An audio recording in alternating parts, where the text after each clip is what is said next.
Everyone knows that Despicable Me and Minions are movies made to give us a good laugh. But have you ever noticed that in the 7 movies released so far, dozens of characters have already kicked the bucket?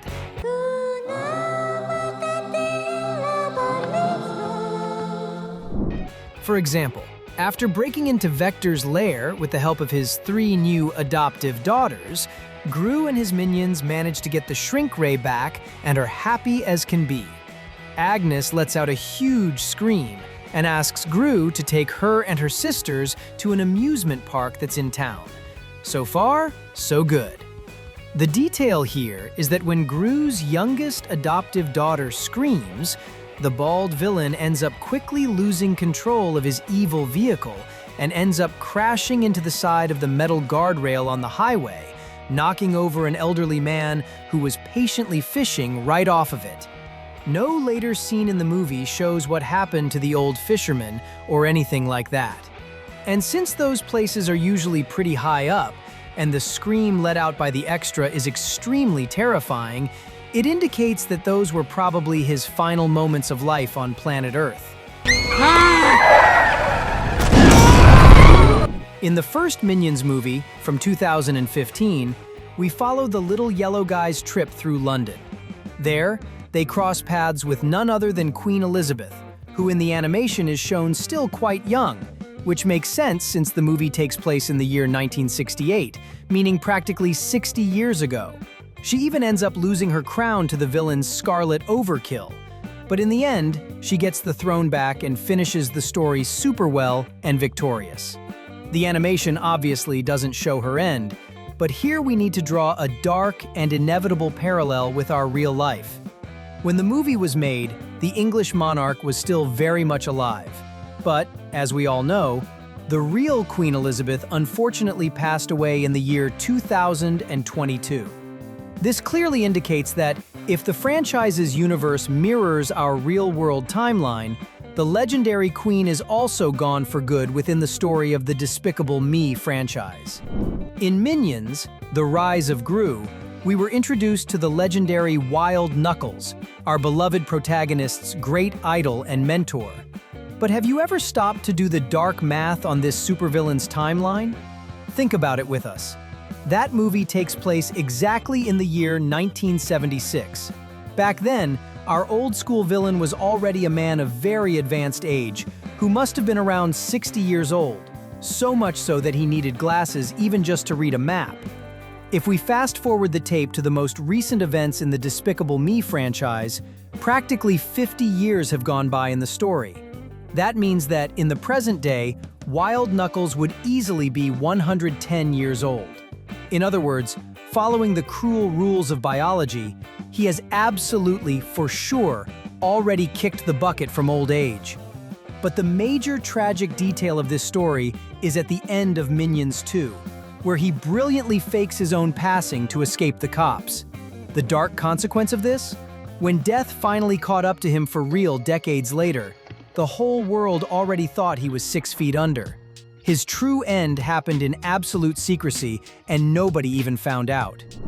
Since we're on the topic of Knuckles, his introductory scene in the movie also showed us a few deaths that we are going to include right here on our list. When Knuckles enters the cave to steal the Zodiac Stone, he ends up falling into a trap where the stairs flatten out, and he is sent straight down into a spot completely filled with sharp spikes and several skulls from people who were there many years before him, but who didn't have the same luck of falling into the trap and making it out unharmed. Just like what happened to Knuckles. And, judging by the vibe of the movie, we can imagine that these characters who perished in this attempt to grab the stone were probably villains just like Knuckles and the Vicious Six. Did you know that the Minions might have been the ones largely responsible for destroying one of the most beloved families in the Disney and Pixar universe?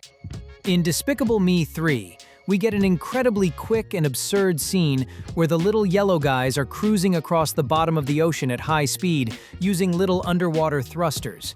But that is exactly where the fatal disaster strikes. Without watching where they're going, the Minions come flying through and end up running right over a poor clownfish. The bizarre scene even focuses on another, smaller little clownfish, who is left behind totally alone and paralyzed, watching the tragedy in the sea. We can even see, right after that, the Minions laughing their heads off. This was a very dark joke and an absurdly clear reference to Finding Nemo. The illumination scene strongly suggests that the yellow henchman literally murdered Marlin, Nemo's famous dad, right in the middle of the ocean. If the poor guy already had a hard and traumatic life in his own movie, by crossing paths with our little yellow creatures, his fate was 1,000 times more tragic, brutal, and final. If you made it this far, do the following. Click the subscribe button. I think we deserve it. Moving on now to the opening flashbacks of the first Minions movie, we can see several bosses that the little yellow beings had before arriving in England and meeting the terrible Scarlet Overkill. And one of those bosses was none other than an all-powerful pharaoh from ancient Egypt. And their mission seemed simple and majestic.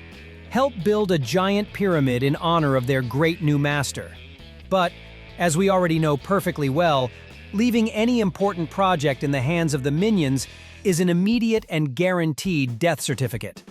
One of the yellow henchmen made the small, fatal mistake of holding the architectural blueprint upside down. The bizarre result? As soon as the construction was finished and the supports were released, the heavy structure lost its balance and tumbled right over, crushing the pharaoh and all of his royal guard, plus some other servants who weren't minions but normal humans, as if they were tiny bugs in the sand.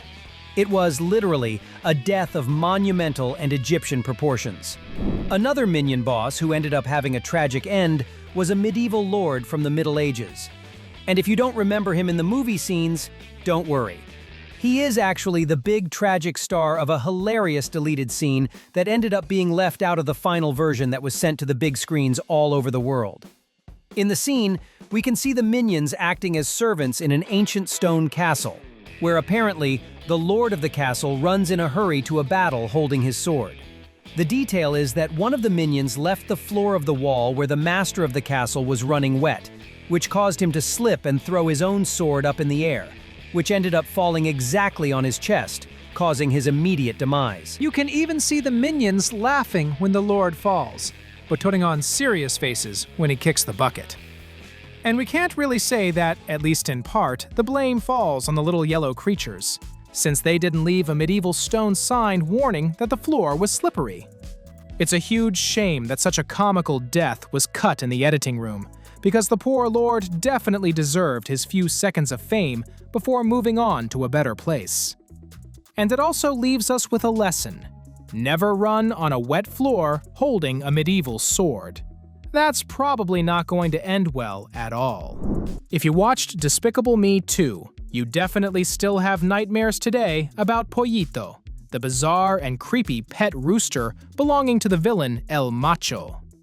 But the harsh, naked truth of biology is that chickens and roosters have a pretty short life expectancy in the real world, living on average only between 5 and 8 years of age.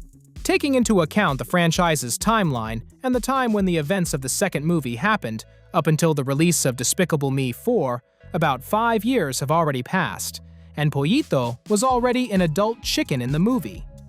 In this case, our theory is very simple. Poito has absolutely bitten the dust from completely natural causes. And let's be super honest here. Considering the level of pure evil and hatred that lived in that bizarre animal's heart, it wouldn't be absolutely absurd to theorize that, at the end of the day, he ended up in the oven and turned into a nice, juicy roast chicken on somebody's dinner table. Right at the beginning of Despicable Me 2, we are introduced to the terrible and highly dangerous mutant substance called P41. During a super-secret meeting, the director of the Anti-Villain League, Silas Ramsbottom, shows Gru a bizarre, confidential documentary video about the practical effects of this formula.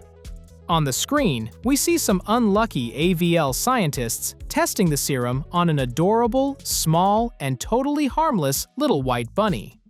But the cuteness lasts for a very short time.